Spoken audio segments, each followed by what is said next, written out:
ప్రేమించుకునే వాళ్ళు మొహమాటాలకు పోవడం కరెక్ట్ కాదు. ఎంత ఇబ్బంది అయినా ఏం జరిగినా సరే తమ ప్రేమ విషయాన్ని ఇంట్లో వాళ్ళకు చెప్పాల్సిందే, లేదంటే అందరూ ఇబ్బంది పడతారు. మరి వెంకటేశ్వరరావు ప్రేమ వ్యవహారం ఎందుకు బెడిసి కొట్టింది?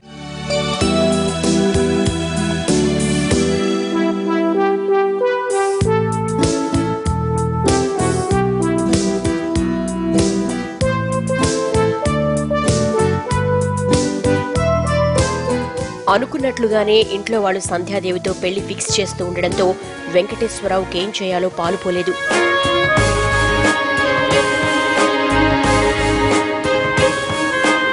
అదే విషయాన్ని వెంకటలక్ష్మికి చెప్పాడు. ఆ రోజంతా ఇద్దరూ బాధపడ్డారు. ఒకరినొకరు చూసుకుంటూ ఉండిపోయారు.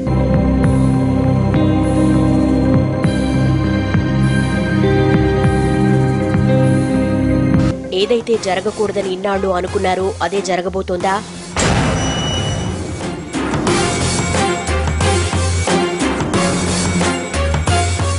అని వాళ్ల మనసుల్లో కల్లోలం రేగింది. కాలం తమకెందుకు ఈ పరీక్ష పెడుతోందని కలవరం చెందారు.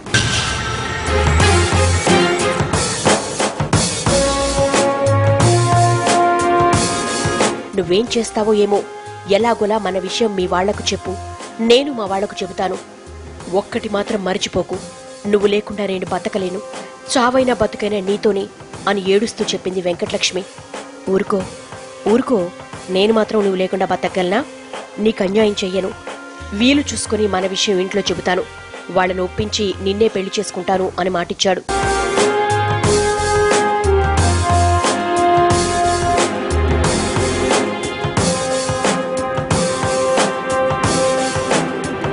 వెంకటలక్ష్మి ముందు ఎంత ధైర్యంగా మాట్లాడినా ఇంట్లో మాత్రం నోరు తెరిచేవాడు కాదు.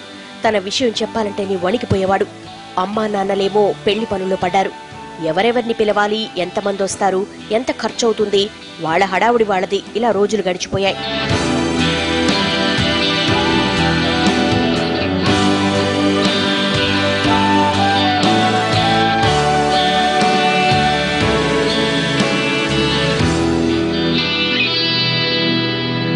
ఓ రోజు ధైర్యం చేసి తన ప్రేమ విషయాన్ని ఇంట్లో చెప్పాడు.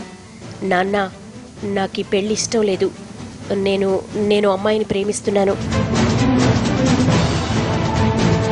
ఆమెని పెళ్లి చేసుకోవాలనుకుంటున్నాను అన్నాడు.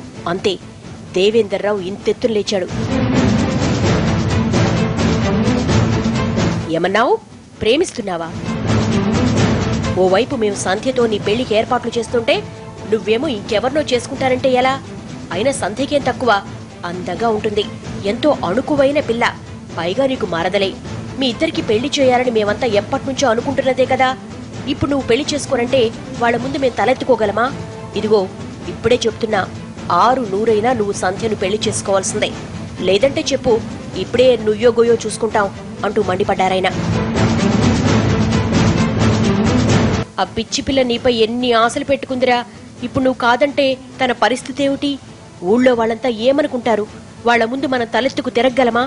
మా మాట విని సంధ్యం చేసుకో, నీ మంచి కోసమే చెప్తున్నామంటూ వెంకటేశ్వరరావును మరో మాట మాట్లాడనివ్వలేదు.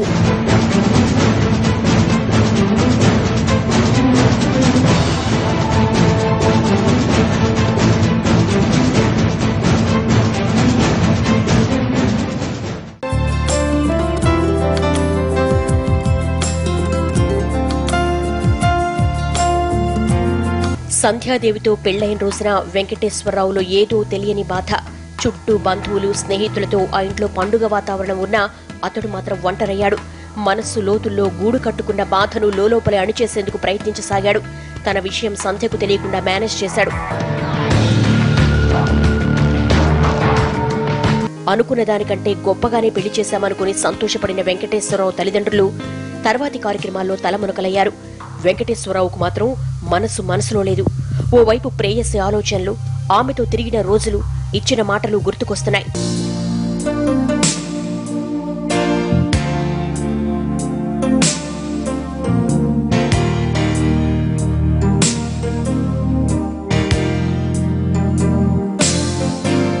మరోవైపు తనతో జీవితాన్ని పంచుకునేందుకు సిద్ధమైన సంధ్యాదేవి గుర్తొస్తోంది. వెంకటలక్ష్మిని మరిచిపోవడం అతని వల్ల కావట్లేదు. సంధ్యతో సర్దుకుపోవడం సాధ్యం కాదనుకున్నాడు. ఏం చెయ్యాలో అర్థం కాలేదు. ఆ రాత్రి అతనికి నిద్ర పట్టలేదు.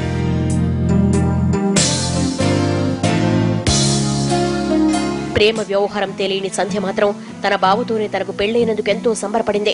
అతనితో కలిసి 7 అడుగులు వేసిన ఆమె 100 ఏళ్లు ఎలా జీవించాలన్న దానిపై ఆలోచనలో మునిగిపోయింది.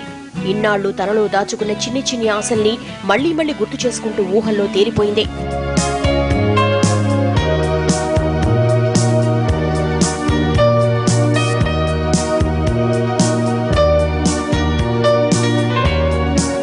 అటు వెంకటలక్ష్మి పరిస్థితి ఆందోళనకరంగా మారింది.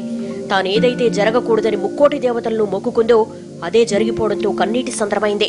2 ఏళ్లుగా అతనితో తిరిగిన రోజుల్ని, కలిసిన ప్రదేశాల్ని, చెప్పుకున్న ఊసుల్ని గుర్తు చేసుకుని కుమిలిపోయింది.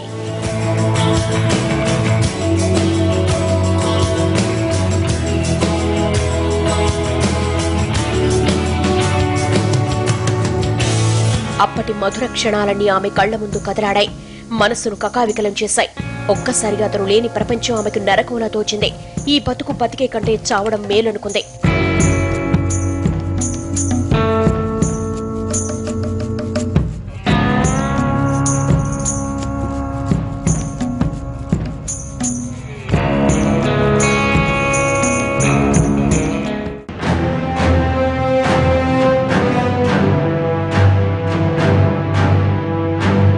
పెళ్లి రోజు రాత్రి వెంకటలక్ష్మి పురుగుల మందు డబ్బా తెచ్చుకుంది.